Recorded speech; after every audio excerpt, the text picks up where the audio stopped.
The Karnataka-Maharashtra border dispute resurfaced in Belgavi on May 13th after chaos broke out inside and outside the Belgavi City Corporation over a pro-Karnataka resolution. The controversy began during the corporation's general body meeting, where nominated member Ramesh Santaki demanded that the civic body pass a resolution declaring Belgavi an inseparable part of Karnataka and accept the Mahajan Commission report as final. The MAS members strongly opposed the move, leading to heated arguments and a brief scuffle inside the meeting hall. Mayor Preeti Kamakar said the matter was currently before the Supreme Court and sought legal opinion before taking any decision. Officials informed the meeting that passing such a resolution while the case was pending could create legal complications. Following this, the mayor said the corporation would seek the Karnataka government's opinion before proceeding further. The announcement triggered protests from pro-Kannada groups who accused the corporation of delaying the resolution despite having a Kannada mayor and deputy mayor. Outside the corporation office, Kannada organizations staged demonstrations and tried to enter the council hall. Police stopped the protesters and later detained several activists amid heavy rain as tensions escalated.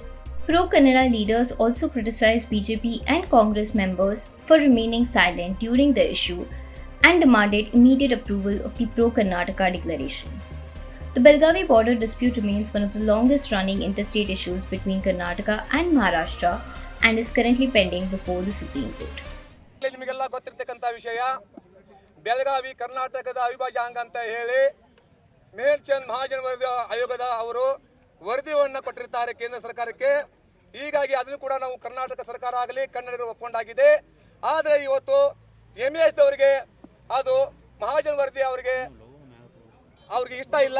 ಯಾಕಂದ್ರೆ ಅವರಿಗೆ ಮಹಾಜನ್ ವರದಿ ಪ್ರಕಾರ ಅವರಿಗೆ ಬೆಳಗಾವಿ ಸಿಗೋದು ಅನ್ನೋ ಕಾರಣಕ್ಕೆ ಅವರು ಮಹಾಜನ ವರದಿಯನ್ನು ಅವರು ತಿರಸ್ಕಾರ ಮಾಡ್ತಾ ಇದ್ದಾರೆ. ಆದ ಕಾರಣಕ್ಕೋಸ್ಕರ ನಾವು ಕನ್ನಡಿಗರು ಅದನ್ನ ಮಹಾಜನ ವರದಿಯನ್ನು ಒಪ್ಪಿಕೊಂಡಿದ್ದೇವೆ. ಮಹಾಜನ ವರದಿ ಅಂತಿಮ ಮತ್ತು ಬೆಳಗಾವಿ ಯಾವತ್ತಿದ್ರು ಕರ್ನಾಟಕದ ಅವಿಭಾಜ್ಯ ಅಂಗ ಅನ್ನುವಂಥ ಮಾತನ್ನು ಕೂಡ ಮಹಾಜನ ವರದಿಯಲ್ಲಿ ಉಲ್ಲೇಖ ಆಗಿದ್ದರಿಂದ ನಾವು ಆ ವರದಿಯನ್ನು ಸ್ವೀಕಾರ ಮಾಡ್ತೇವೆ.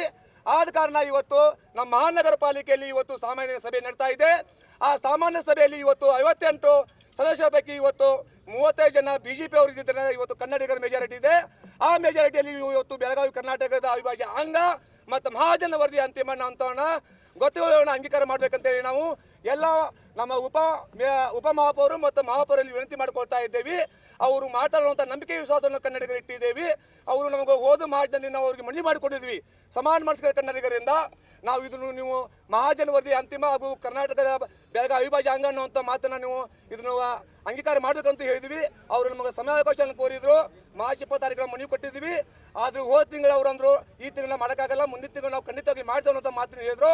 ಮೊನ್ನೆ ಕೂಡ ಮಾತಾಡಿದಾಗ ನಮಗೊಂದು ಆಶ್ವಾಸನೆ ಕೊಟ್ಟಿದ್ದಾರೆ ಅವರು. ನಾವು ಯಾವುದೇ ಪರಿಸ್ಥಿತಿಯಲ್ಲಿ ಬೆಳಗಾವಿ ಕರ್ನಾಟಕದ ಅವಿಭಾಜ್ಯ ಅಂಗ ಮತ್ತು ಮಹಾಜನ ವರದಿ ಅಂತಿಮ ಮಾಡ್ತೇವೆ ಅನ್ನೋಂಥ ವಿಶ್ವಾಸ ಕೊಟ್ಟಿದ್ದಾರೆ. ಅವ್ರಿಗೆ ನಾವು ಎಲ್ಲ ಕನ್ನಡ ಪರ ಸಂಘಟನೆಗಳು ಅವರಿಗೆ ಅಭಿನಂದನೆ ಸಲ್ಲಿಸ್ತಾ ಇದ್ದೇವೆ. ಇಲ್ಲಿ ಒಂದು ಪಕ್ಕದಲ್ಲಿ ಅದಕ್ಕೆ ಯಾರಾದರೂ ವಿರೋಧ ಪಟ್ಟಿದ್ರೆ ಅವರು ಈ ಕೂಡಲೇ ಅವರ ಸದಸ್ಯತ್ವಕ್ಕೆ ರಾಜೀನಾಮೆ ಕೊಡಬೇಕು ಮತ್ತು ಈ ರಾಜಪೀಠ ತಲುಪಬೇಕನ್ನೋಂಥ ಮಾತನ್ನು ಹೇಳ್ತಾ ಇದ್ದೇವೆ. ಯಾಕಂದ್ರೆ ಅವರು ಅಂಗೀಕಾರ ಮಾಡಲಿಲ್ಲ ಅಂದ್ರೆ ಅವರು ಕನ್ನಡ ದ್ರೋಹಿಗಳು, ಅವ್ರು ಕನ್ನಡ ದ್ರೋಹಿಗಳು ಅಷ್ಟಾಗಿ ಒಕ್ಕಟ ದ್ರೋಹಿಗಳು, ಪ್ರಜಾತಂತ್ರದ ದ್ರೋಹಿಗಳು ಅಂತ ಮಾತನ್ನು ಈ ಸಂದರ್ಭ ಇಷ್ಟಪಡ್ತಾ ಇದ್ದೇನೆ. ಯಾವುದೇ ಪಕ್ಷ ಆಗಿರಲಿ ಜಾತ್ಯತೀತವಾಗಿ ಅವರು ಪಕ್ಷಾತೀತವಾಗಿ ಇದನ್ನ ಸ್ವೀಕಾರ ಮಾಡಬೇಕು. ಅವರು ಮಾತಾಡುವಂಥ ಮಾತುಗಳನ್ನ ನಾವು ಕನ್ನಡಿಗರು ನಂಬಿಕೆ ವಿಶ್ವಾಸ ಇಟ್ಟಿದ್ದೇವೆ. ಈ ಮುಖಾಂತರ ನಾವು ಮತ್ತೊಮ್ಮೆ ವಿನಂತಿ ಮಾಡ್ಕೊಳ್ತಾ ಇದ್ದೇವೆ. ಮಹಾಜನ ವರದಿ ಅಂತಿಮ, ಬೆಳಗಾವಿ ಕರ್ನಾಟಕದ ಅವಿಭಾಜ್ಯ ಅಂಗ ಅನ್ನುವಂಥ ಮಾತನ್ನು ಹೇಳ್ತೀವಿ. ನಾನು ಬಲರಾಮ ಮಶೆಂಟಿ, ಗಡಿನಾಡು ಕನ್ನಡ ರಾಜ್ಯಾಧ್ಯಕ್ಷ ಹಾಗೂ ನಮ್ಮ ಸಮಾನ ಮನಸ್ಕ ಕನ್ನಡಿಗರನ್ನ ಇವನ್ನ ಒತ್ತಾಯ ಮಾಡ್ತಾ ಇದ್ದೇವೆ. ಕರ್ನಾಟಕ ರಾಜ್ಯದ ಬೆಳಗಾವಿ ಮಹಾನಗರ ಪಾಲಿಕೆ ಮಹಾತ್ಮ ವರದಿ